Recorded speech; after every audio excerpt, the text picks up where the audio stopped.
Ini adalah kejadian 4 orang remaja yang sedang melakukan pendakian di Gunung Lawu. Tanpa diketahui mereka tiba di tempat yang tak biasa, seperti pasar. Lalu apa yang terjadi pada mereka? Mari kita lanjut ke ceritanya. 4 sahabat, Dika, Rina, Joko, dan Andi, memutuskan untuk mendaki Gunung Lawu menjelang akhir pekan. Gunung yang terkenal dengan mitos dan cerita mistis ini selalu menarik perhatian pendaki, meskipun banyak yang mengaku mengalami kejadian aneh di sana. Bagi mereka, cerita-cerita itu hanyalah bumbu pendakian. Pendakian dimulai pukul 3 sore melalui jalur Cemoro Sewu. Jalur ini terkenal lebih pendek tetapi curam. Cuaca mendung sejak siang, namun mereka tetap melanjutkan perjalanan dengan harapan mencapai pos 3 sebelum gelap. Dika, sebagai pemimpin rombongan, terus mengingatkan, kita nggak boleh terlalu lama istirahat. Jangan sampai malam kita masih di jalur. Saat mendekati pos 2, kabut tebal mulai turun, menyelimuti jalur hingga jarak pandang hanya beberapa meter. Angin berembus kencang, membawa aroma tanah basah yang menyengat. Suasana menjadi lebih hening, hanya suara langkah kaki dan nafas berat mereka yang terdengar. Kalian dengar nggak? Tanya Rina tiba-tiba sambil menghentikan langkahnya. Dengar apa? Sahut Joko. Kayak ada suara orang ramai, jawab Rina. Ia melirik ke kanan, ke arah jurang yang tertutup kabut tebal. Dika mengerutkan kening, mencoba mendengarkan lebih saksama. Awalnya hanya suara samar, tetapi semakin lama, suara itu terdengar jelas, suara seperti pasar, dengan orang-orang berbicara, bercampur suara lonceng kecil dan tawa riang. Itu angin Rin, kata Andi sambil tertawa kecil. Kamu kebanyakan baca cerita horor. Namun, Dika merasa ada yang tidak beres. Suara itu terdengar terlalu nyata untuk dianggap sebagai suara angin. Kita jalan terus aja, jangan berhenti di sini, katanya dengan nada tegas. Mereka melanjutkan perjalanan, tetapi suasana semakin aneh. Jalur yang seharusnya berupa tanah berbatu tiba-tiba berubah menjadi lebih lembut, seperti berlapis rumput basah. Suara keramaian itu semakin mendekat. Itu apa? Tanya Joko sambil menunjuk ke depan. Di depan mereka, kabut seolah membuka jalan, memperlihatkan sebuah pemandangan yang tak masuk akal. Sebuah pasar terbentang di tengah hutan. Lapak-lapak berdiri dengan lampu obor yang menyala redup. Orang-orang, atau lebih tepatnya sosok-sosok pucat dengan wajah kosong, tampak sibuk menawarkan dagangan. Rina mundur ketakutan, menggenggam lengan Dika erat-erat. Ini beneran kan? Kita nggak lagi mimpi kan? Diam, jangan lihat mereka terlalu lama, bisik Dika. Kita balik arah. Namun, ketika mereka berbalik, jalur yang tadi mereka lalui hilang. Yang ada hanyalah kabut tebal dan suara langkah kaki yang samar, seperti ada seseorang mengikuti mereka. Kita terjebak, gumam Andi. Joko, yang terlihat paling penasaran, mulai mendekati salah satu lapak.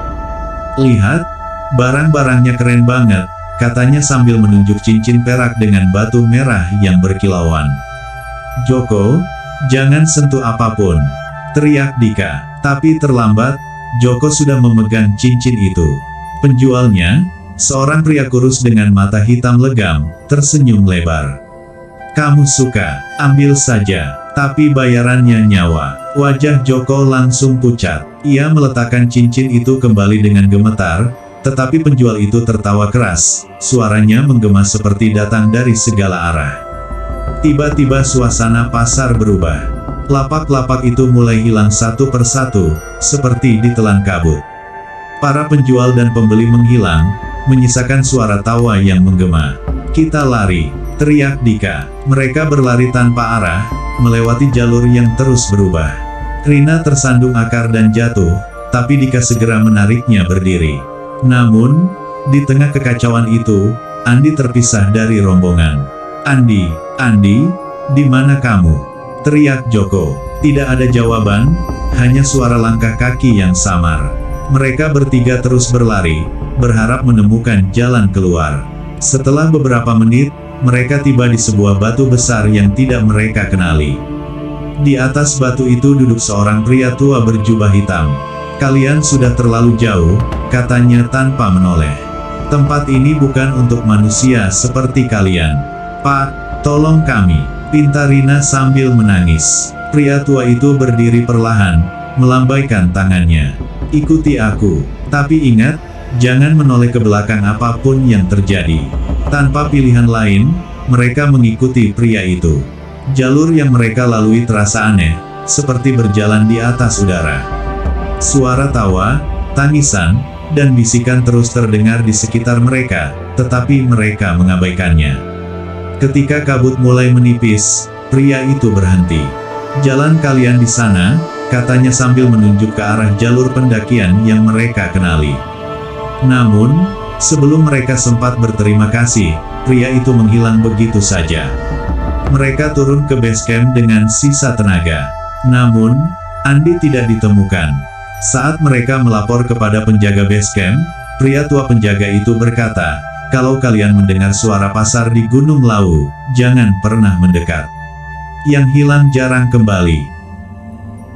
Hari-hari berlalu, namun Dika, Rina, dan Joko tidak bisa melupakan kejadian di Gunung Lawu, terutama hilangnya Andi. Setiap malam, Rina sering bermimpi buruk, melihat sosok Andi berjalan sendirian di tengah kabut, memanggil mereka, tetapi suaranya seperti terputus-putus. Dika, yang merasa bertanggung jawab sebagai pemimpin pendakian, terus menyalahkan dirinya. "Kita harus cari tahu apa yang sebenarnya terjadi," ujar Dika suatu malam ketika mereka berkumpul di rumahnya. "Tapi gimana caranya? Kita nggak bisa sembarang naik lagi ke sana. Lagi pula, kamu lihat sendiri apa yang kita alami," jawab Joko, masih merasa trauma. Rina yang diam sejak tadi akhirnya angkat bicara. "Aku kenal seseorang. Dia semacam dukun atau paranormal. Dia sering bantu orang-orang yang hilang di gunung. Mungkin dia bisa bantu kita." Awalnya Joko ragu, tapi akhirnya setuju. Beberapa hari kemudian, mereka bertemu dengan seorang pria parubaya bernama Pak Surya di sebuah desa dekat kaki Gunung Lawu. Rumahnya sederhana, dipenuhi aroma dupa dan berbagai benda ritual. Pak Surya mendengarkan cerita mereka dengan tenang, sesekali mengangguk. "Pasar setan ya," gumamnya. "Tempat itu memang ada, tapi tidak semua orang bisa melihatnya. Biasanya, hanya mereka yang punya niat buruk atau hati yang tidak tenang yang bisa terjebak di sana. Apa ada sesuatu yang tidak kalian ceritakan?" Dika, Rina, dan Joko saling berpandangan. "Nggak Pak, kami cuma mendaki seperti biasa," jawab Dika. Pak Surya memejamkan mata, seperti merenung. "Baiklah, tapi ingat, apapun yang kalian lihat nanti, jangan tergoda. Nyawa teman kalian mungkin masih bisa diselamatkan, tapi ada harga yang harus kalian bayar." Malam itu, mereka memulai perjalanan kembali ke Gunung Lawu. Pak Surya membawa berbagai perlengkapan ritual, termasuk tongkat kayu berukir dan kantong kecil berisi ramuan. Perjalanan terasa lebih sunyi dan mencekam dibandingkan sebelumnya. Saat mencapai pos 2, Pak Surya menghentikan langkahnya. Ia menancapkan tongkat kayu ke tanah dan menutup mata. "Jangan bergerak," perintahnya. Angin tiba-tiba bertiup kencang, membawa aroma aneh seperti bunga layu. Kabut tebal muncul lebih cepat dari sebelumnya, dan suara-suara mulai terdengar lagi, suara pasar, tawa, dan percakapan samar. "Kita sudah dekat," ujar Pak Surya dengan suara pelan. "Jangan panik apapun yang terjadi." Mereka mengikuti Pak Surya dengan hati-hati, hingga tiba di sebuah tempat yang terasa tidak asing. Pasar itu muncul kembali, lengkap dengan obor-obor, lapak-lapak, dan sosok-sosok pucat yang berkeliaran. Namun kali ini, suasananya lebih gelap dan menyeramkan. "Cari teman kalian," perintah Pak Surya. "Tapi jangan menyentuh apapun." Mereka berjalan perlahan, memindai wajah-wajah yang ada di pasar itu. Rina hampir menangis ketika melihat seseorang yang mirip Andi sedang duduk di depan salah satu lapak, memegang sebuah kalung emas. "Andi!" teriaknya tanpa sadar. Andi menoleh. Wajahnya pucat, matanya kosong. Tapi saat melihat mereka, ia seperti sadar. Dika, Rina, kalian kok di sini? Kami datang buat jemput kamu. Ayo pulang, seru Dika. Andi berdiri, tetapi seorang pria berjubah hitam sosok yang sama yang mereka temui sebelumnya muncul di belakangnya. Dia sudah milikku, katanya dengan suara berat.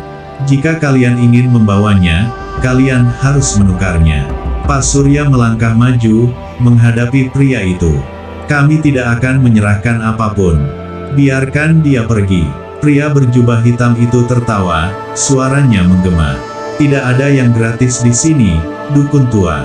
Jika kau ingin membawanya, kau harus memberikan sesuatu sebagai gantinya. Hidup, jiwa, atau raga. Pak Surya terdiam, kemudian mengeluarkan kantong kecil dari saku jubahnya. Ia melemparkannya ke tanah, dan tiba-tiba, asap putih tebal memenuhi area itu. Sosok berjubah hitam berteriak marah, sementara pasar mulai bergetar seperti akan runtuh. Lari sekarang, teriak Pak Surya. Dika menarik Andi, sementara mereka semua berlari melewati kabut yang semakin tebal. Suara-suara pasar menghilang, digantikan oleh suara angin kencang. Setelah beberapa menit berlari, mereka tiba-tiba keluar di jalur pendakian, persis di tempat yang mereka kenali. Andi jatuh terduduk, terengah-engah. Aku pikir aku nggak bakal keluar dari sana, gumamnya. Pak Surya berdiri diam, wajahnya terlihat lelah. Kalian beruntung. Tapi ingat, jangan pernah kembali ke tempat itu lagi. Sebelum mereka sempat bertanya lebih jauh, Pak Surya berjalan pergi, menghilang di balik kabut. Setelah kejadian itu, Andi berubah. Ia menjadi lebih pendiam dan sering melamun, seolah masih dihantui oleh sesuatu dari pasar itu. Dika, Rina, dan Joko juga merasa bahwa pengalaman itu meninggalkan bekas yang mendalam pada mereka. Namun, yang paling aneh adalah satu kejadian beberapa minggu kemudian. Dika menemukan sebuah cincin perak dengan batu merah di dalam tas pendakian miliknya. Cincin yang sangat mirip dengan yang ada di pasar itu. Ia membuang cincin itu jauh ke sungai, tetapi malamnya, ia bermimpi tentang pasar setan dan suara tawa itu kembali terdengar. Gunung Lawu, dengan segala misterinya, seolah belum selesai dengan mereka.